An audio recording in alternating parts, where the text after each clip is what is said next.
이제 하나의 상생상극에 대해서 한번 또 공부해 보도록 하겠습니다. 먼저 이제 이 사주를 한번 보면 오행론이죠. 오행론.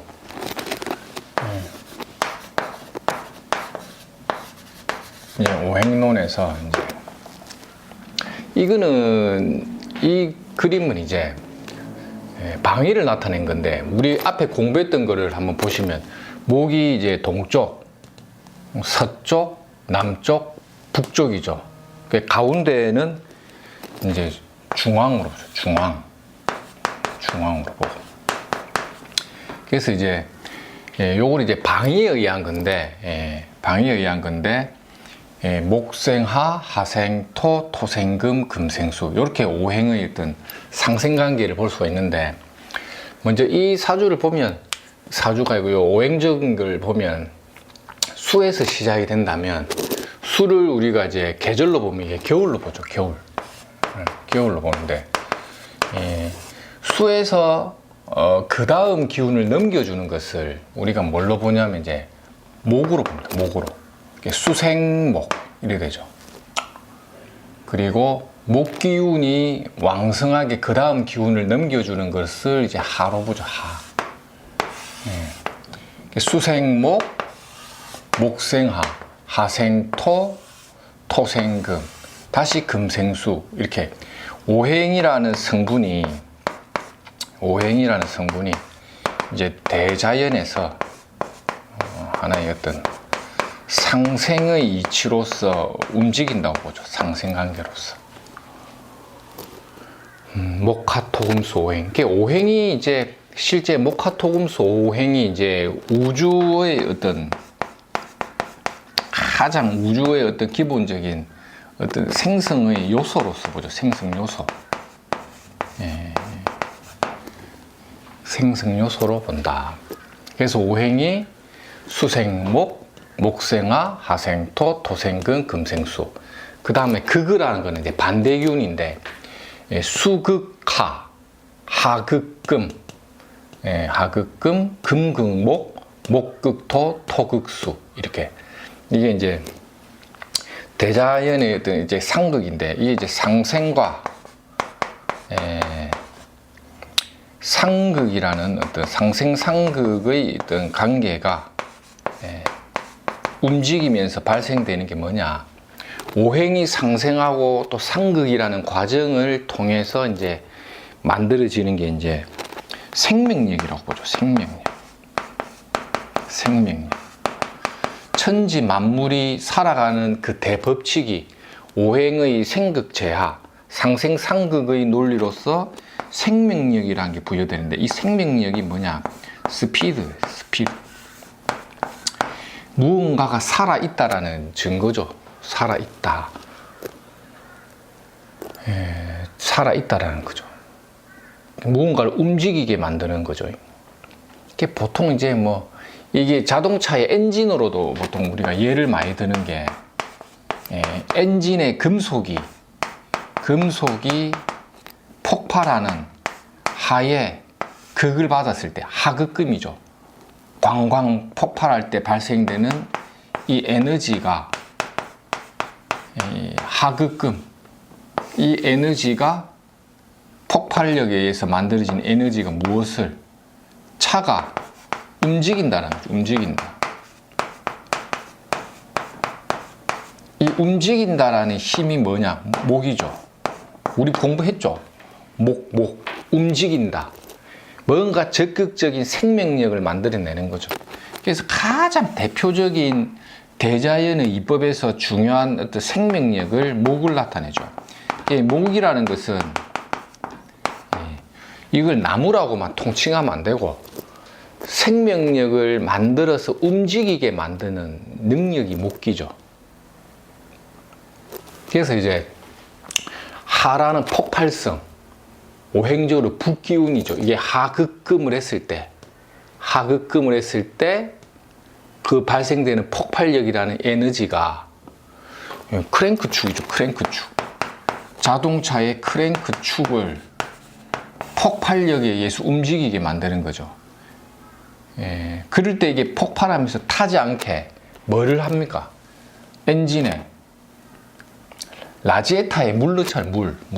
수.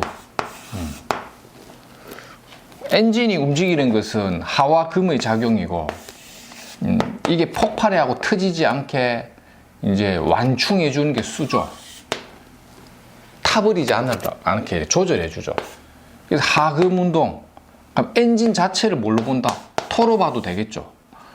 금하교역이 하금 운동, 폭발력이 토라는 속에서 수가 적셔줌으로면서 폭발하지, 이게 터지지 않게끔 만들어주고, 그리고 나서 이 결과물이 목으로 드러나는 거죠.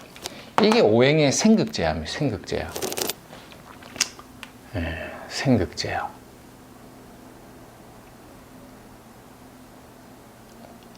그래서 이제 오행관계라는 게 수생목하고 목생하하고, 목기라는 운동이 발생되니까 목의 운동성이 발생되고 크랭크축이 돌아가면 다시 폭발력이 또 생기는 거죠. 왕한 하의 기운을 토가 보듬어 주는 거죠. 하생토. 또 토생금 하면 또 이게 또 움직이고. 맞죠? 그것이 다시 이제 금생수로 돌아가고 수생목으로 돌아가고. 오행의 상생과 하극금이라는 상극 운동이죠, 이것도. 그러니까 모든 대자연은 상생과 상극의 법칙에 의해서 만들어진다는 거죠. 우리 운동하는 것도 똑같습니다. 헬스클럽에서 운동을 해갖고 아령을 많이 들면 근육이 찢어지는 거죠. 그게 뭡니까? 극작용이죠, 극. 이해가 됩니까? 운동하면서 막 이게 알통 운동을 하면 이게 극을 해가지고 근육이 세포가 터져버리는 거죠. 그 터져버린 걸 어떻게 상생한다는 건 영양분을 주는 거죠. 단백질을 섭취하게 되면 그 터져버린 그 근육이 단백질을 흡수해서 다시 근육이 근육을 또 만들어내죠. 이게 수생목 작용이에요. 수생목. 수생목이라든지 목기는 부풀어 오르는 거죠. 그래서 사주팔자에 목기가 강하면 잘 부풀어 오르니 살이 찐다. 살이 찐다.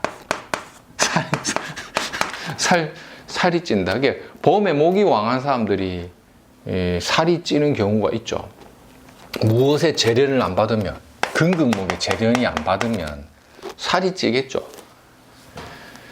그러니까 이게 하나만 보면 안 된다는 거예요. 이 오행의 상극이라는 게 생극제야의 그걸 잘 보라는 거예요. 이 생하고 극하는 작용력이 있어줘야 이 근육이 다시 이게 근육량이 늘어나니까 계속 펌핑이 되니까 근육이 이렇게 커지는 거죠. 엔진이 자동차가 하근교역을 해서 붕붕붕붕 극을 받아서 폭발을 하니까 그것이 무엇을 목의 운동성이 발생되니까 부풀어 오른다는 게 뭡니까? 자동차는 달리러 나가는 거죠. 스피드가 발생돼 가지고 차가 움직이는 거, 이건 상생이에요. 상생.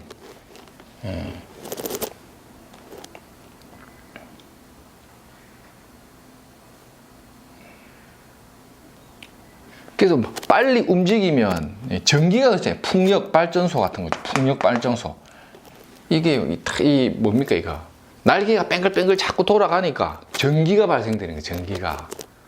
그 전기가 만들어진 거를 목기로 보죠. 목은 움직인다는, 액션이죠. 액션. 액션. 뭔지는 모르겠는데 금화교육이 됐다 하면 목기가 만들어져서 액션을 가한다는 거죠. 그래서 상생만 돼도 안 되고 상극만 돼도 안 되고 상생 상극이 팔자에 조화가 있어야 실력 발휘를 잘하겠죠. 이렇게 봄에 태어났는데 목이야. 목화가 강해서 뭐 부풀어 오른다.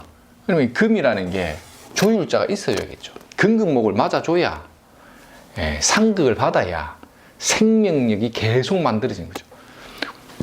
운동해가지고 근육을 쌓으려면 자꾸 극을 줘야 돼. 극을 받아야지 이렇게 근육이 늘어나는데, 그 근육이 목으로 본다면 수생목 안 먹으면 맨날 극만 받고 맨날 운동만 하는데 음식을 안 먹으면 살이 안 찌지겠죠. 이게 근육이 안 늘어난다는 거죠. 극만 받아버리면 스트레스만 받고 그 스트레스를 극복할 수 있는 상생의 요소가 없어버리면 맨날 치이는 거지. 그러니까 극을 많이 받는다는 건 뭡니까? 내가 수로 태어났어. 수일주가 극을 받는다는 거는 토죠, 토국수를 많이 받는 거잖아요. 여기서 나를 극하는 것을 나중에 육친을 공부하는 관이라고 하죠. 관. 육친 공부하는 관. 관다하여 내가 극을 너무 많이 받으면 사람이 어떻습니까? 예. 자꾸 두드려 맞으면 몸이 아야아야 하는 거죠. 그러니까 극을 너무 많이 받아버리면 오히려 사람이 위축될 수가 있어요. 예. 극을 맞으면서도 금이 있어서 토생금 금생술 해주거나 내가 수생목해서 목극토를 하면서 맞죠? 극을 당하는 존재를 컨트롤 해버리면 조율해버리거든. 맞죠? 그러니까 쉽게 말하면 이 토국수라는 거, 나를 극한다는 거는 운동할 때 열심히 아령을 들어서 이렇게 운동하는 거죠. 그게 이제 내 입장에서는 금생수를 받아서 완충할 수 있는 게 있는지, 아니면 적절하게 내가 이제 킬로그램을 조절하면서 운동을 적절하게 휴식을 하면서 내가 컨트롤하는 거 있죠. 극을 컨트롤하는 거잖아요. 토극수를 컨트롤하는 게 목이죠. 목. 이걸 뭘로 보냐? 이걸 식상으로 보거든요. 식상이라고 해요. 나중에 육친 공부하면 식상이 발달 안 돼 있고 토가 너무 나를 많이 극해버리면 조율을 못 하겠죠. 이게 오행생극제하에서 극만 받고 내가 극을 당하는 게 병이면 병을 치유할 수 있는 게 뭡니까? 약.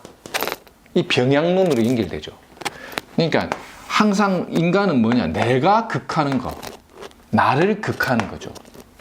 그래서 모든 오행론에서 가장 중요한 것은 뭐냐면 나라는 입장에서 내가 극하는 게 뭐냐와 나를 극하는 게 뭐냐 있죠. 이 극의 논리가 제일 중요한 거예요. 내가 극하는 거는 재죠, 재. 이걸 재라고 하거든요, 재. 열심히 극하러 달려가는 거죠. 이게 만약에 뭐 하극금이다. 내가 하라서 금을 극한다. 엔진 폭발하는 거죠. 빵빵빵빵. 그래서 하극금이 되어서 뭔가 목이라는 결과를 만드는 거죠. 이것도 이제 하극금에 의한 결과는 뭐냐? 엔진이 움직이게 만드니까 자동차가 움직이는 목기가 만들어지는 거. 그게 이제 운동성이 발현되는 거죠. 그래서 팔자에 하와금이 있으면 어떠한 결과를 만들어낼 수 있는 에너지를 갖춘 사람이고, 목기가 왕하게 힘을 바탕을 갖고 있으면 하금에 의한 결과로서 스피드를 잘 내는 사람이니 능력과 실력을 갖춘 사람이 되겠죠. 이게 난강망의 가장 기초죠. 난강망의 이론이라는 거는 철저히 그 월지의 자연을 보고 오행의 생극 재하를 보는 거죠. 생극 재하를. 그렇게 해서 무엇을 그릇을 본다. 그래서 내가 극하는 것과 나를 극하는 거 있죠. 이게 육친법상 내가 극하는 재성과 나를 극하는 이 관성, 이 재관을 어떻게 내가 컨트롤할 거냐는 거지. 내가 극하고 내가 극을 당하는 이 상생상극에서 상극을 내가 어떻게, 극을 어떻게 컨트롤할 수 있느냐. 여기서 이 나 자체를 뭘로 보면 비견급제로 보죠. 비견급제. 나를 생해주는 것을 인성으로 보죠. 그러니까 이걸 크게 봐버리면 어떻습니까? 내가 극하는 재와 나를 극하는 관, 딱 이렇게 또 쪼개버리죠. 그래서 이 관계와 이 관계를 하나의 뭘로 본다? 음양 관계로 보는 거죠. 이게 음이라면 이걸 양으로 봐버리죠. 크게 다시 쪼개버리면. 그래서 음과 양이라는 운동이 잘 배합이 돼야 뭐가 만들어진다? 스피드. 움직이는 것은 생명력이 있다. 죽지 않는다는 거죠. 그래서 어떻게 내가 극하고 내를 극하고 내가 극하는 것을 재관을 어떻게 내가 다루고 살아갈 건가가 이제 인생의 가장 큰 화두입니다. 그게 사실 어떻게 먹고 살 건가지, 어떻게. 내가 이번 생에 어떻게 먹고 살까요가 이제 가장 이제 명리학에서는 화두가 되죠. 예, 물으러 오는 사람들이 가장 다급하게 복비를 내고 물어보는 그 이유가 어디에 있냐는 거예요.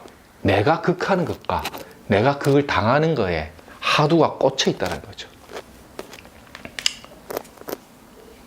예, 그래서 재관이 가장 중요하고, 또 도사 역학을 하는 명리가가 재관을 제일 잘 봐야 되고, 이 양반이 어느 정도 내가 극하는 이것을 얼마만큼 극해서 가지고 오느냐, 좋아서 쫓아가는데 가지고 오지 못하냐, 나를 극하고 있는 관을 어떻게 조율할 건가, 이거를 이제 육친에서는 어떻게 봅니까?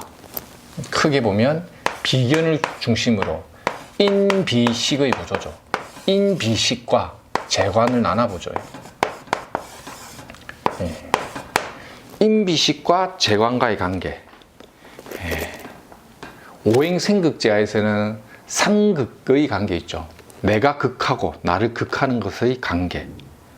이게 오행의 생극제하.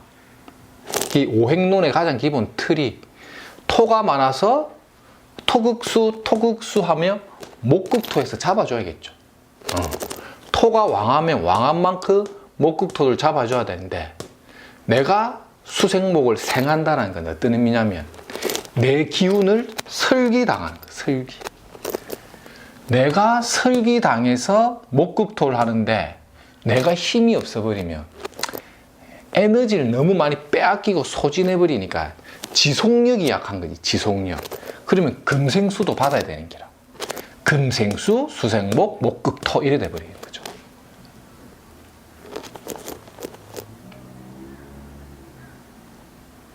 그래서 나를 중심으로 금생수, 수생목, 인비식의 구조로 재관을 어떻게 쓰느냐는 거죠.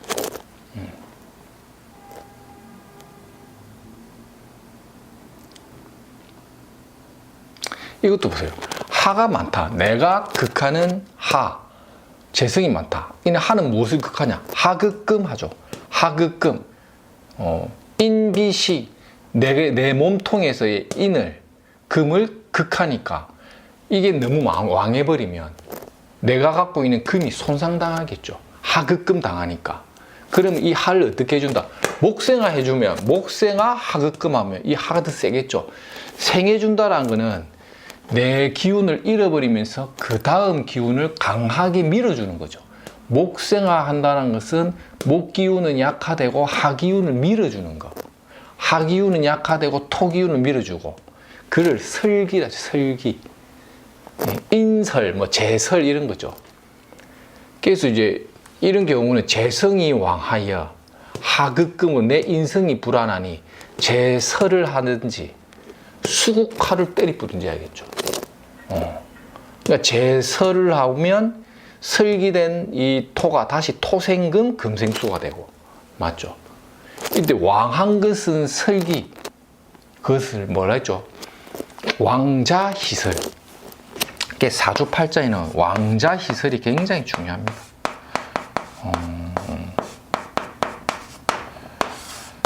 왕자희설. 이게 다 오행에서 나오죠. 아니면 토가 너무 왕해서 토생금으로 왕자를 희설을 하는데 약해. 그러니까 목극토 때리는 거죠. 희설을 안 하면 극을 하죠. 토가 많아서 병이 되면 이 병을 치유하는 약이 목극토죠. 이걸 병약론이라고 하죠. 병약론. 그래서 이제 왕한 기운을 설기하거나 왕한 것을 극하거나의 논리죠. 왕한 것을 설기하는 것은 생의 논리죠. 상생의 논리고, 왕한 것을 극하는 것은 상극의 논리죠. 상극의 논리. 그래서 상극을 할 건가 상생을 할 건가죠. 근데 보통은 옛날 중국의 명서에는 왕한 것을 극하는 병약론이 좀 우선해요. 옛날에 뭡니까? 중국 사람들이 쓴 그 명리서 있죠. 명리야근이라든지 명리종종 같은 책은 보면 거의 왕자에 대한 기운에 있어서는 극을 하는 병양론을 좀 우선해서 봐요. 병양론을. 병양론적인 시각에서 이제 뭐 하기가 강하다가 뭐 이제 수국하, 하가 강하면 이게 병이고 병을 치유하는 수가 약이다 이래 봐서 병약용신을 우선해서 쓰는데, 대한민국의 이제 근현대사의 대가라 불렸던 뭐 도계 박재환 선생님 같은 경우는 왕자 희설을 더 중요시 여긴다고 보죠. 왕자 희설. 그래서 겨울은 극하는 게 아니고 겨울은 자연스럽게 봄으로 열어가면서 겨울이 죽는다고 보는 거지. 그리고 왕자 희설. 그러니까 겨울이 자연스럽게 봄으로 열어가는 이 목기를 더 반긴다고 보는 거죠. 그래서 이제 순하게 보는 거죠. 그러니까 이게 우리나라식은 이 순하게 기운을 열어주는 거를 아주 세련되게 보고, 중화식 방법은 상극을 하는 것을 좀 이렇게 더욱더 이제 세련된 간법으로 보는 거죠.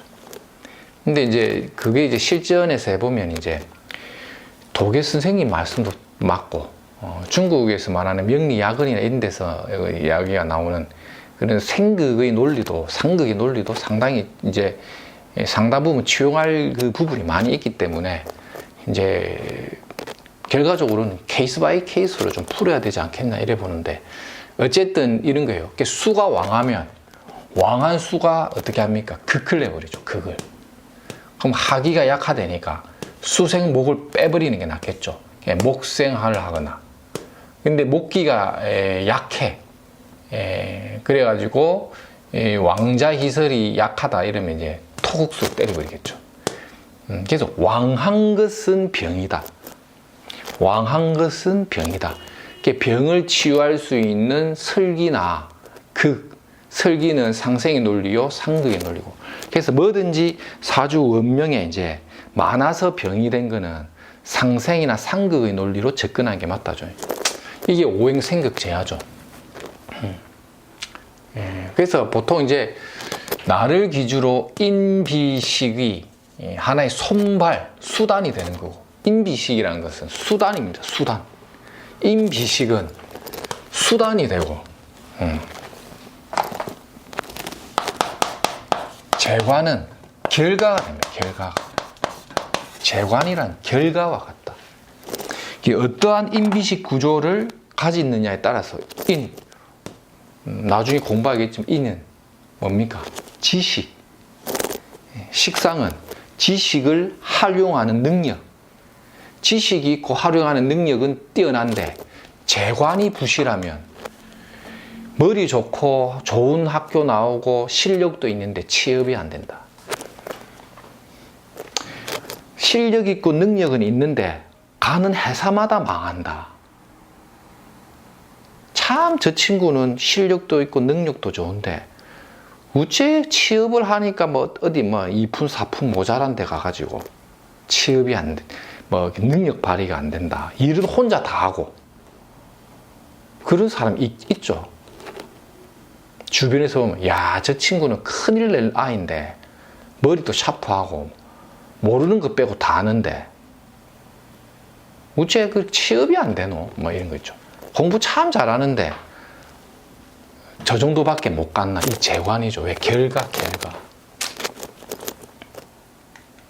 인비식의 구조에서 재관을 보는 논리를 가장 팔자에서 기초로 그걸 접근해보고, 근데 이제 격을 논하는 이유는 나중에 그것도 공부하겠지만은 재관의 모양새가 예쁘게 안 생겼다 하더라도 인비식의 구조적인 어떤 사주 짜임새가 좋으면 재관을 어떻게 감당하듯이 이 없으면 잇몸으로 살아가는 논리로 인비식을 갖고도 잘 사는 거죠. 재관을 딱히 활용하지 않으면서 그런 구조를 격조 있게 보는 거죠. 격기 성격이 되거나 격조가 아주 좋은 팔자는 재관이 부실하더라도 인비식 하나 가지고도 잘 먹고 잘 사는 팔자가 있다. 그거를 이제 차선의 어떤 선택으로서 보는 거고, 가장 사주팔자의 최선의 어떤 결과를 유도하는 힘은 재관에 있다는 건 가장 기본으로 봐야 되고, 재관의 어떤 모양이나 움직임을 사주팔자 볼 때 가장 기본이 되는 논리로서 접근을 하되, 그것에 대한 결과는 인비식의 구조가 어떻게 짜여졌느냐에 따라서 다르다 이래 보죠. 그리고 다만 예외적으로 재관의 관계가 부실하더라도 인비식의 구조가 잘생긴 구조는 또 살아가는 노하우가 뛰어나기 때문에 잘 먹고 잘 사는 케이스가 많다 이래 보는 거예요. 그래서 뭔가 이렇게 이 사주 구조 공부가 어려운 게, 이 오행생극 재화로만 이제 인비식과 재관의 관점만 탁탁 봐서 답만 나오면 뭐 사주 공부 금방 하는데, 그런 예외적인 샘플이라는 게 구조적으로 많이 발생되기 때문에 하나의 정답을 논하기가 쉽지가 않다는 거죠. 이런 게 이제 단적인 예로 이제 암시를 하나 드리면, 이제 축월에 태어났다는 거예요. 축월에, 수가 왕한 계절에 태어난 거죠. 근데 경금으로 태어났어. 자, 축월에 소한, 대한절기에 태어난 거야. 경금이. 금입니다. 금. 그러니까 이거 경금도 몰라도 돼. 그냥 금으로 태어났다. 축월에 금은 어떻습니까? 겨울에 태어난 금인 거예요. 겨울에 태어난 금은 뭡니까? 금의 속성 차갑다. 자, 난강망의 기초입니다. 난강망 기초.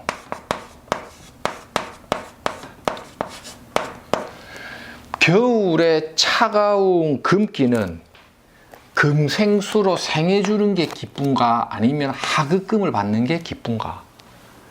겨울에 금의 논리가 뭐냐? 겨울에 금이라는 차가운 기운은 금생수에서 더 차갑게 해주는 게 좋다, 극을 받는 게 좋다. 두 가지를 했죠. 생 아니면 극인 거라.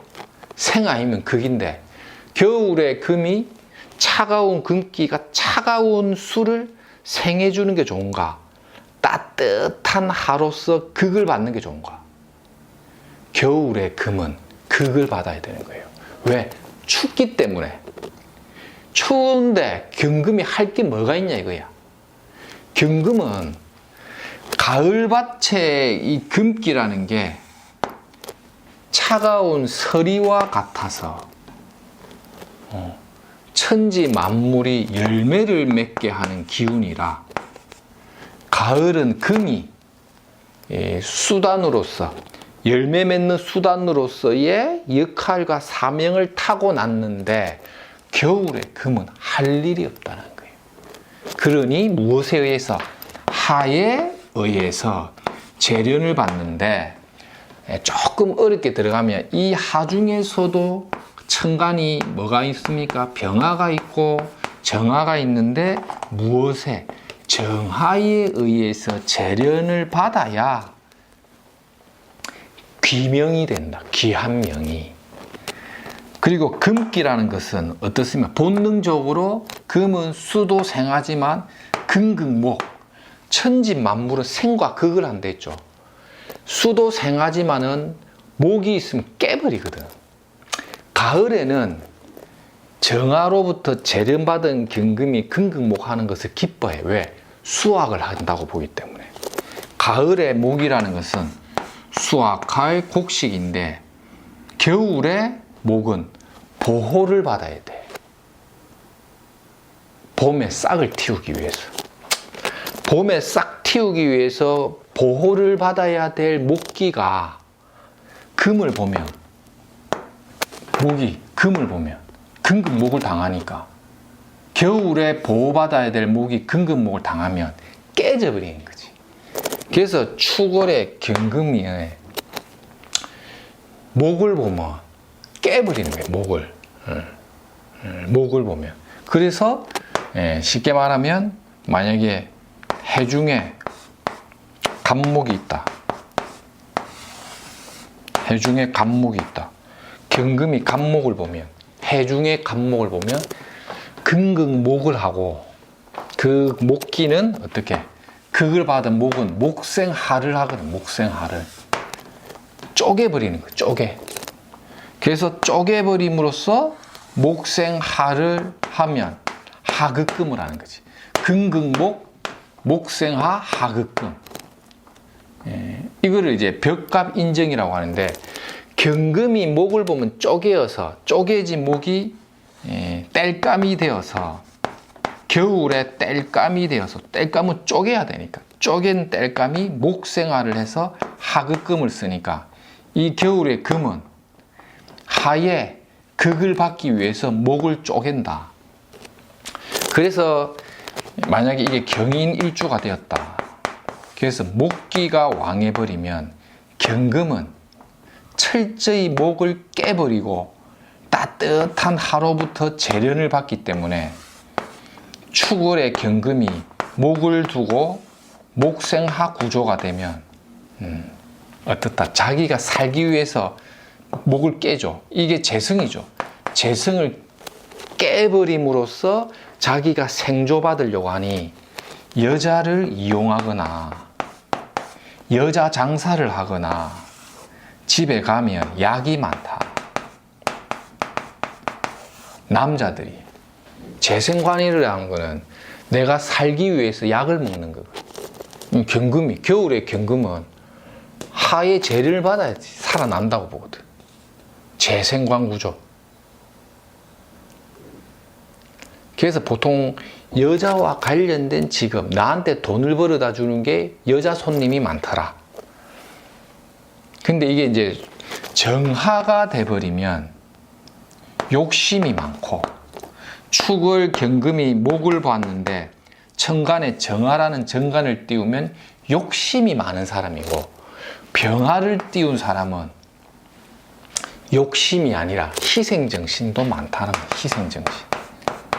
병하라는 태양은 천지 만물을 비추는 태양과 같기 때문에 할인공덕의 삶으로서 봉사로 쓰는데, 정하는 철저히 재성을 깬 정하는 하극금을 받는 이 정하의 할인진금은 자기를 위해서 쓴다고 보는 거죠.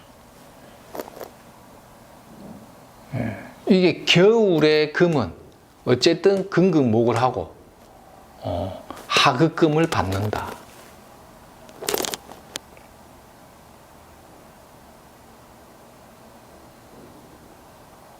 그래서 이제 이런 오행적으로 금기가 주는 요소도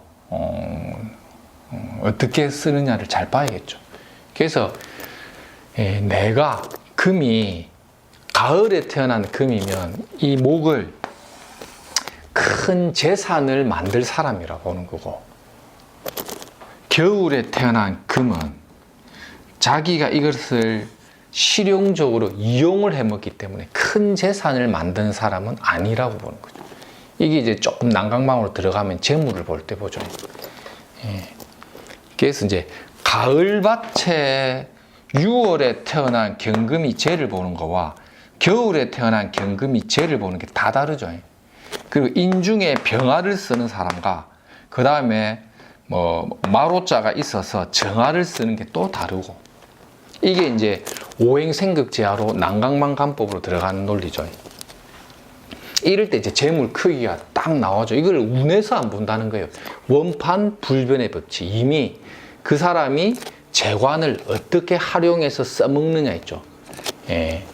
인비식의 구조에서 이 재관을 내가 어떻게 활용하느냐 있죠. 사업재산을 확 키우기 위한 재로 쓰는지, 내가 보호받기 위한 재로 쓰는지죠. 겨울의 경금은 내가 추위로부터 보호받기 위해서 재를 쓰기 때문에 딱 보호받을 만큼만 쓰기 때문에 재산이 작다. 많이 벌면 많이 쓰게 된 거예요. 내가 보호받기 위한 용도로. 그러면 벌어서 쓰고 차 떼고 포 떼니까 갖고 있는 거는 막 좀 작다 이래 보고, 가을밭의 금기가 쟤는 키우려고 쓰는 거예요. 키우려고. 그래서 재물에 대한 펌핑 규모가 크다고 봐버리는 거죠. 이럴 때 이제 사업 재산을 어느 정도 키울 거고 어느 정도 일을 진행할 건가에 대한 상담 룰이 이런 식으로도 난강망적으로도 볼 수 있다는 거죠. 실제 추월의 경인의 해지 뭐 이런 사람들의 구조를 보면 실력과 능력은 있는데 보통 여자들이 손님으로 많이 온다거나 교육 사업을 한다거나 어떤 뭐 유통 사업을 하더라도 많이 벌고 많이 쓰게 되는 환경을 갖고 있어요. 그래서 남들 볼 때 때깔은 좋은데 차 떼고 포 떼면 빚도 좀 있고 또 소송이나 송사도 한 번씩 당하고 어쨌든 때깔은 좋은데 차 떼고 포 떼면 영양가는 조금 부족하고 근데 실제 이제 제 손님 중에도 이런 케이스가 있는데 이게 이제 오행생극제야로서 내가 극하고 나를 극하는 게 뭔가를 잘 보고 구조를 보는 거예요. 그래서 상생상극에서는 인비식대 재관으로 나누어 가지고 재관을 내 혼자 먹고 살 수단으로 쓰는 사람은 사업 규모가 작은 사람이고 내가 이것을 어떤 사업적 규모로 펌핑해서 키우는 사람들은 사업 규모가 크다는 거죠. 이게 봄, 여름, 가을, 겨울에서 일간의 오행 상생 상극 생극 제하로 보는 논리가 난강망의 자연법이라는 거예요. 하여튼 뭐 오행 생극 제하를 요 정도까지 오늘 하고 오늘 여기까지 하겠습니다. 조금 내용이 조금 좀 이 왕초보인데 좀 어렵게 진행한 것 같은데 하여튼 뭐 반복해서 이제 뱅글뱅글 많이 돌려보십시오. 예, 감사합니다.